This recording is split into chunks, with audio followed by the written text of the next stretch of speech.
So when you arrive on any Sunday morning, what is expected to be here? What do you anticipate being ready? Barbara Miller.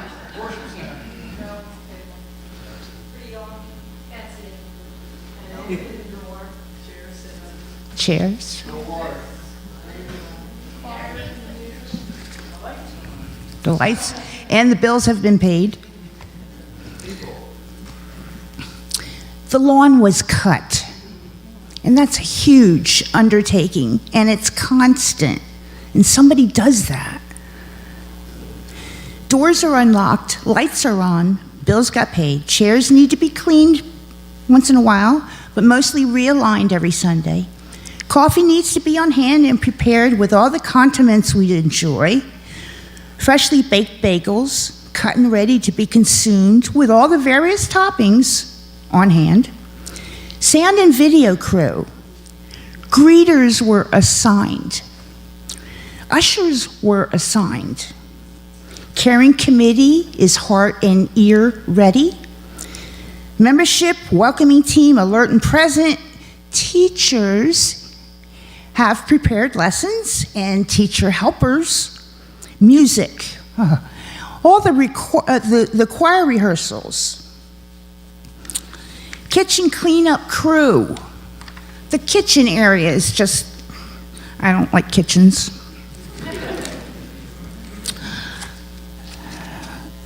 So and then you have office talents, because the order of service was coordinated and printed, folded, and presented. Social justice is open for business with coffee, and grocery debit cards are available. Tell me what I forgot. Trash. Sermon. So it's estimated that maybe as much as 20 to 30 hours of volunteer work go into having our Sunday mornings available to us. It's a lot of effort, and a lot of hands make work light.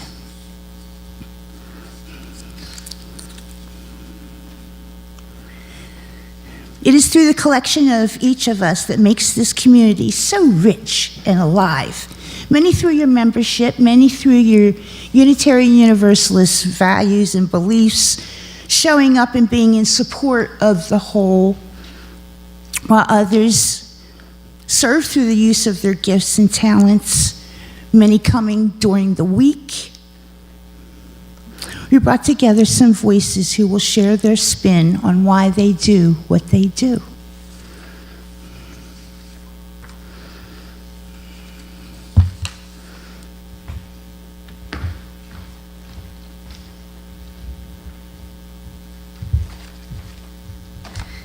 Good morning. I think I can read this without my glasses. I'll try. My name is Barb Morelle. Just a little background. I moved to this area about 6 years ago. I'd been a member of a Bucksmont UU in PA for about 15 years. It was about a mile from where I lived, but it took me a while to discover it. I wasn't able to spend much time there because of other life demands, but it was really a positive experience. The first positive church-like experience I ever had. So I was very happy to find another UU here in New Jersey. When Colby first asked me to speak about how service in a small group ministry is fulfilling, I didn't really want to do it. But she talked me into it because she's good at that. Many thoughts ran through my mind. I enjoy and learn from the Sunday services. The music is a joy and a time of connection. And there are many discussion groups and events, and I've been able to attend. There's no shortage of ways to be involved. One of the first discussion groups I participated in was a monthly spiritual gathering up in Little Egg Harbor, which was led by Prim Reeves, a very dynamic UU member, who has since moved to Bordentown, but not before asking me to take over her role in Family Promise. while she was dealing with the illness of her partner. I could not say no to her, so now I was working with Family Promise, an organization that addresses homelessness and was getting started in Atlantic County.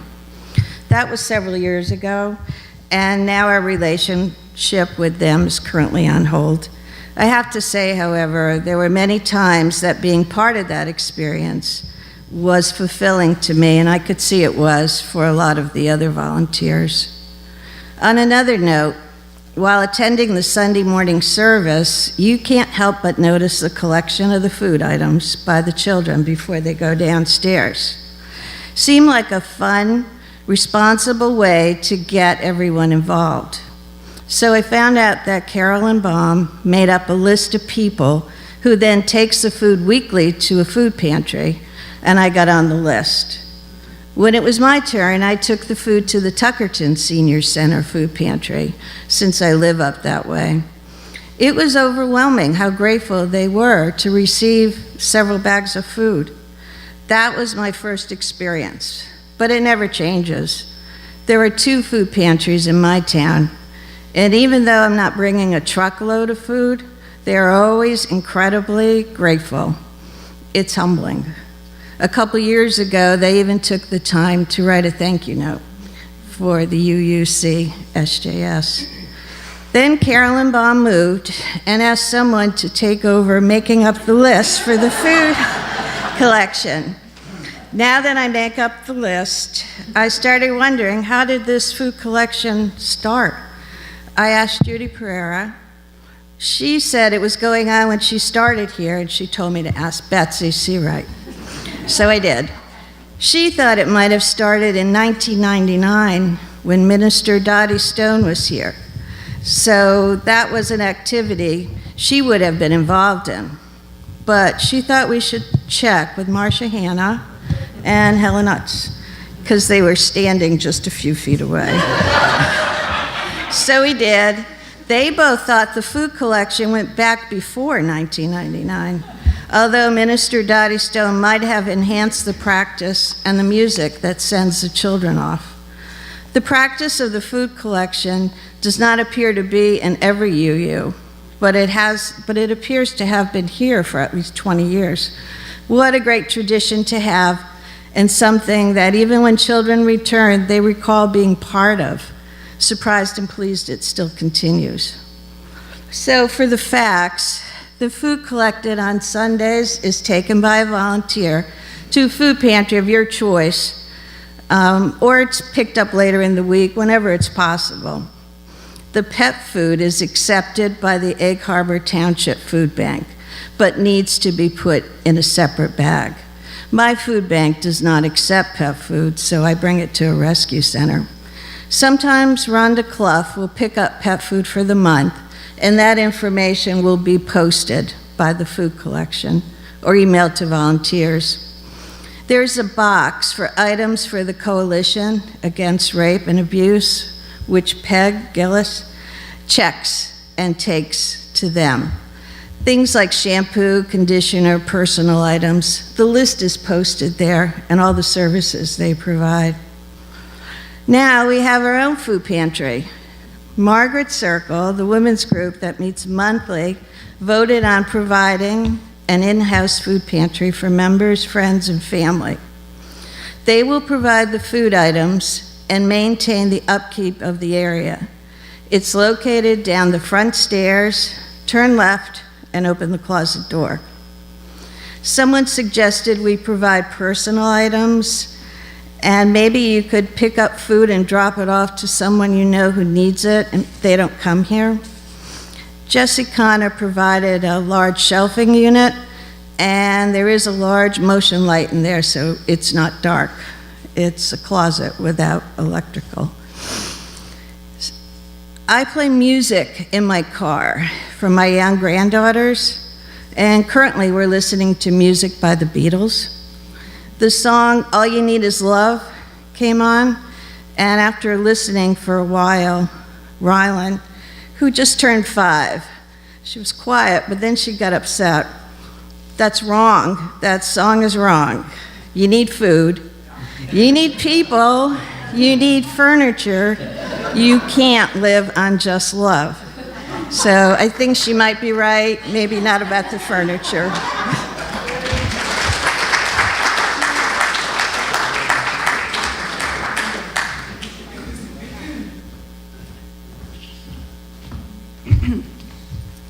Good morning.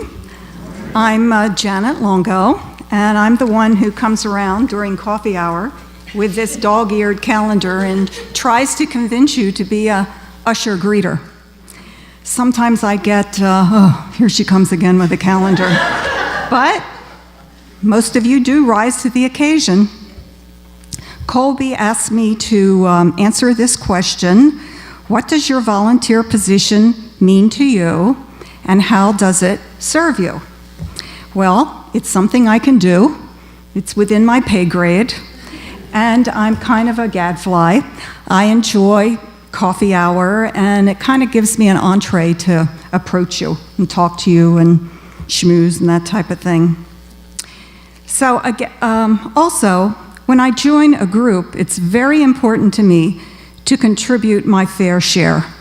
I don't really feel part of something until I'm doing what I can to support the group. And it's kind of like a family. Everybody takes part and fulfills a role within a family. And I really believe in what I'm doing, and I'll tell you why.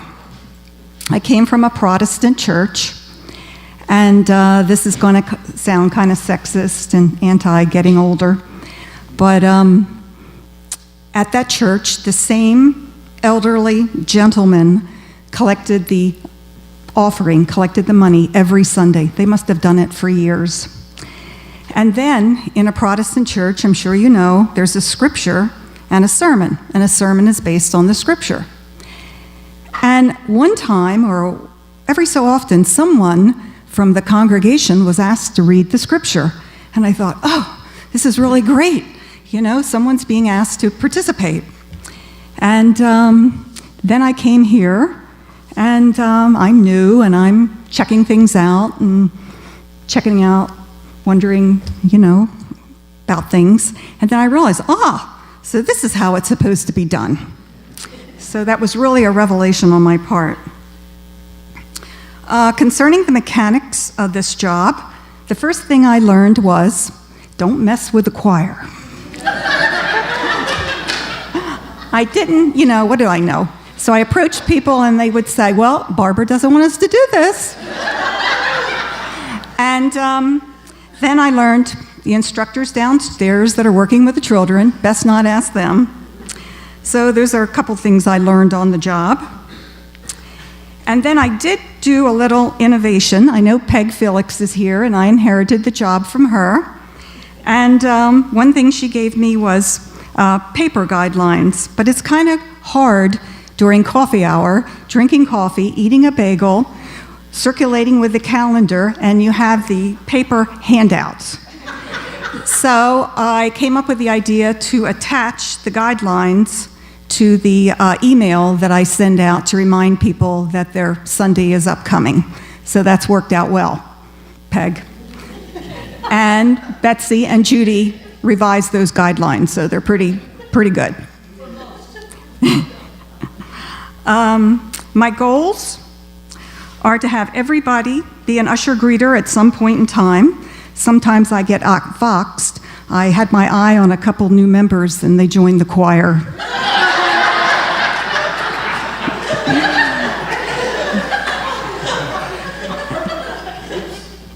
And my greatest fear is that I will forget to email you, and then there's no usher greeter at the door, and that has happened.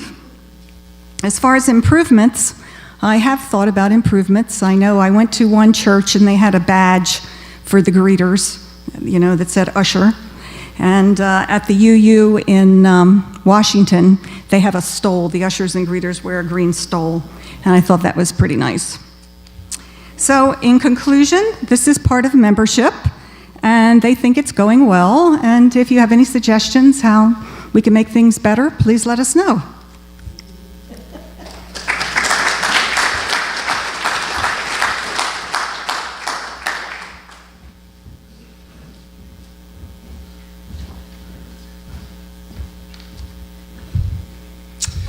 Good morning, I'm Doug Dickinson, and before I say anything else, Barb, we're on the same wavelength. I was going to use Love Is All You Need, but instead I'm going with What the World Needs Now is Love, Sweet Love. Now, that was in 1965.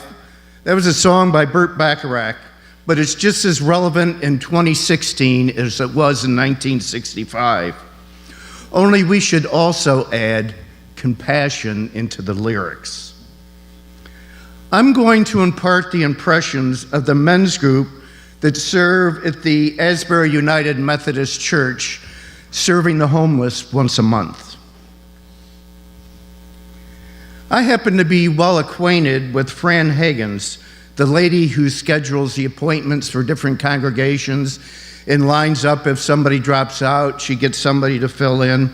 And she was thrilled when we at the Unitarian Universalist congregation of the South Jersey Shore decided to come on board with them. What started as 3 or 4 of the men's group serving in our infancy has blossomed into 7 or 8, and yesterday we had 9 people there serving the homeless. On our first visit, we didn't know what to do, and we didn't know what to expect. Alan, the go-to guy at Asbury United Methodist, said he was proud that the area Unitarian Universalist congregation was willing to help out. Alan mentioned that he was from Alabama.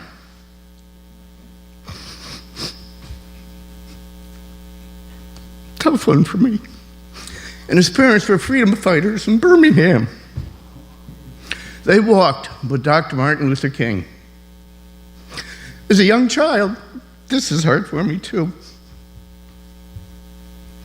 It's the compassion part. He noticed a number of white males walking with them, marching with them. And he said to his father, who are those white men? And why are they marching with the freedom fighters? His dad said, they were Unitarian ministers. And they believed in civil rights for everyone. Well, Alan, since that time, has held UUs on the highest plateau, and he was thrilled that we got to work together serving the homeless in Atlantic City. Alan showed us how to set up the tables, place the chairs. I don't have a lot of funny things to say because this is a serious procedure that we go through. I can't be quite like the first two, but I can put a little comedy into this part. He taught us how we should roll the plastic utensils in the napkins. And I have to tell you, and you know where I'm going with this one, this congregation is very fortunate to have such a great number of terrific rollers. And our napkins were rolled the tightest of anybody's, and they don't become unfolded.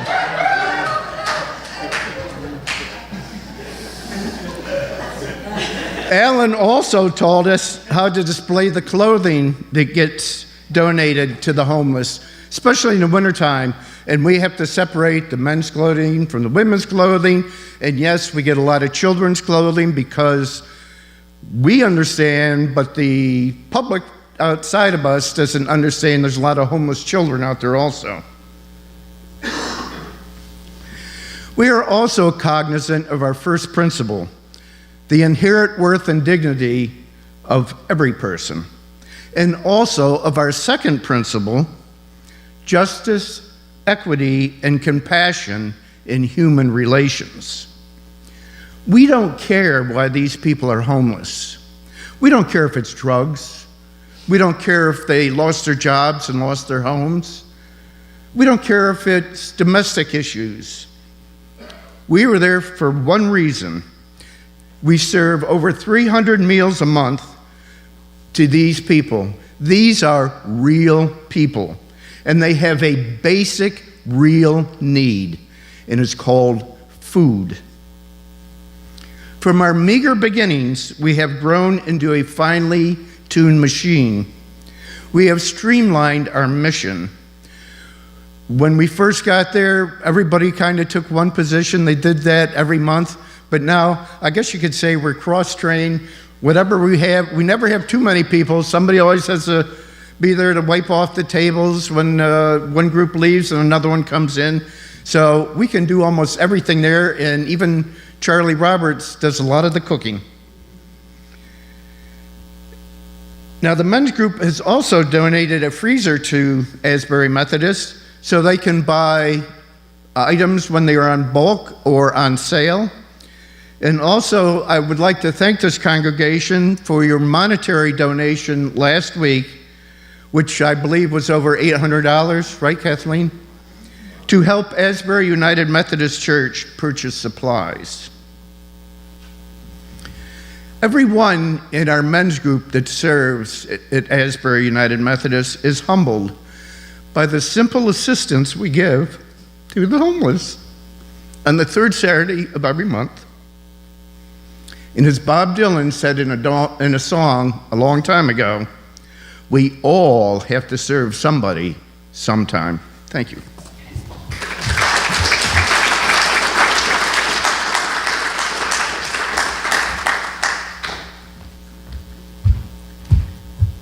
Hi, I'm Teresa McReynolds, and I serve this community in very many capacities over the years. Currently, I'm in caring team with some wonderful people and on the Sunday service committee, and I don't even know what else. Let me put this down a little bit because I can't see you. When Colby called me the other day and said, "Can you pinch hit and come in here and do this for me?" And she said, "But I don't want you to talk about what you do when you serve. I want you to talk about how your service serves you." And that really stumped me. I thought, what? What do I get out of it? I don't know what I get out of it. So I thought about Googling it. Service serves you. No. How does service serve you? And so I thought, wait a minute, Teresa, you don't have to Google this. Let's go inside and just really feel about this. How does your service serve you? So I just remembered a movie years ago that I saw with Nick Nolte in it. And he was this struggling artist painting in oils. And someone said to him, I think it was his manager, "What's the difference between someone who just paints because they love to paint and someone who's an artist?" And he said, "Well, an artist has to do it. An artist doesn't have a choice. The passion's inside of them, and it just comes out." And so that's how I feel. I'm just someone who serves. It's always been me. It's my career. I have a healing practice, where I help people to heal themselves. I just do it all the time. It's who I am. It's part of me. I've learned to say yes as often as I can. And I think that when I try to think about what I get out of it, I think it opens my heart even more. It helps me to raise my vibration, to be in that love vibration more. It teaches me more about my own judgments. It teaches me compassion. It teaches me kindness. When you in this congregation call me, which I get many phone calls from you, to tell me what's going on with you and your pain and suffering, I get to sit with you and hear that and feel so humbled by it and so good to be able to be here for you in this way. And it fills me up and opens me. Now, I know that there is no definitive proof that Jesus ever lived, but I choose to love the words of this wise teacher that I believe walked this earth. And he talked so much about loving one another, and he did it with action. And that's what I feel like, that I'm putting my words to action when I serve. Plus, This wonderful building is an amazing place to come every Sunday, and I love being part of it. But it's not the building that makes it, it's the people in it. So now, because I'm in service, because I've worked shoulder to shoulder with you through many different projects, because I get to sit and hear you speak to me and hear your stories, you're no longer just names. Now when I look at your faces, you're real, moving, alive, loving, generous people. And I get to see that every Sunday. And that fills me with the humility and a love and a humbleness and an appreciation that I am so grateful. It fills me with such a gratitude that I love being here and being part of this. And so I want to thank you for allowing me to serve you.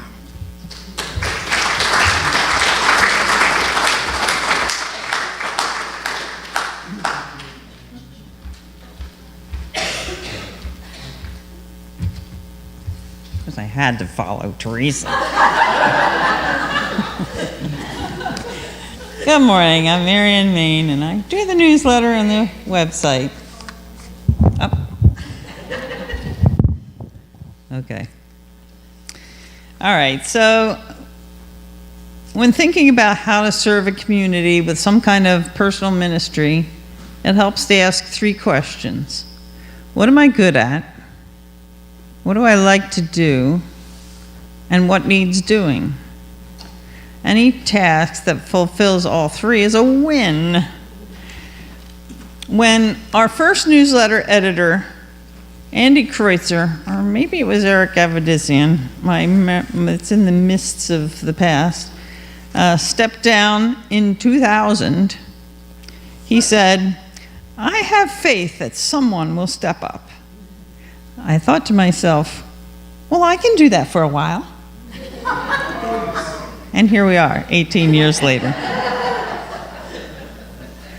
What better job for an introvert who doesn't want to spend a lot of time in meetings? I can do this from the comfort of my jammies. But then, how does this qualify as a small group ministry? Well, I still need to consult and confer and connect with others, gently pestering some for contributions, taking feedback from others with respect and consideration, and making sure Judy isn't wondering, when the heck am I going to email the final product to her Saturday night? This ministry of community communication relates quite well to our Covenant of Right Relations, which was adopted 5 years ago at our annual meeting in June 2013, with 7 different promises of how we will behave with regard to one another. Hospitality and respect. Spell people's names correctly. Use inclusive and respectful language. Give people information they want to know. Trust, support, responsibility. Make sure the information is accurate as possible. Give equal time to all concerns. Meet deadlines. Forgiveness for when I goof up. If you haven't read our Covenant of Right Relations, you can find it published in its entirety in the June 2013 newsletter, available on our website. Just click on News, then Newsletters, and there you'll see all the newsletters that go back all the way to 2009. I also keep our website up to date and create the Sunday service announcements that come into your Facebook feed every Friday morning at precisely 7:02 a.m. I also try, but sometimes fail, to keep the members' web space up to date with board agendas and minutes. This ministry keeps me involved in the life of the congregation, and I usually know pretty well what kinds of things are going on, so I feel connected. I know there is a wide variety of things of interest to many different people here. I sometimes hear people saying that some activities are more important than others, But for each of us, we come here to get our wells replenished in different ways and to get our warrior on for different things that are important to us. So remember to share and support each other.